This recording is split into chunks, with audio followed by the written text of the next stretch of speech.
George marvelled as his sister arranged her ensemble for this evening's performance. They had arrived late yesterday afternoon, after their long journey along rutted lanes.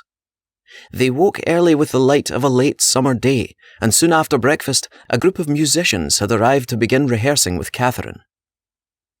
He stood hidden in an alcove off to the side of the great dining hall, where guests from as far away as Perth and Dundee would gather tonight. His Aunt Margaret and her friend Lady Jean Drummond had requested his help in getting word to clans across all the lowland counties, and had been encouraged by the enthusiastic responses he received. "There you are, George," a familiar voice called out. It was Lady Margaret, drawing closer to him. She rested a hand on his shoulder. "Thank you again for all your work, and of course, for bringing our dear Catherine to Kinnaird." He turned and kissed her cheek gently. "Aunt Margaret, I am pleased to offer what small service I can to you." "You will support the rising, then?" George hesitated. Catherine's warning about splitting their family had stung him. His brother might be a pompous ass, but he was a powerful ass indeed, an MP in Westminster, a captain in the British Army, and but for legal entanglements, the heir to Kinnaird and all its estates. But more importantly, he was George's big brother, whom he had looked up to for so long.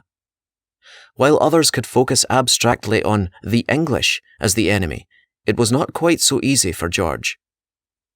"I have not yet declared my intentions," he finally responded, "but I certainly will do no harm to your cause." Lady Margaret nodded, shifting her gaze to the hall where Catherine was finishing her instructions to the 4 other members of the chamber ensemble. Catherine returned to her spot in the middle of the group, drew her violoncello close to herself, and began to play. The music rose slowly as the other players joined her, filling the hall with a haunting tone. A lump formed in George's throat as his sister's violoncello took the lead. The music created a vision in his mind of hope, of unfulfilled longing, and for some reason, of pain and loss. "Your sister has a gift.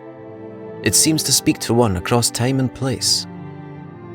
George saw his aunt's eyes growing wet, and he wondered which of her past sorrows she contemplated.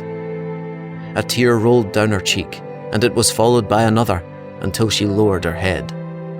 He put a hand to her face, and she looked into his caring eyes. "Oh, George," she said in a rasping voice, "we cannot fail this time.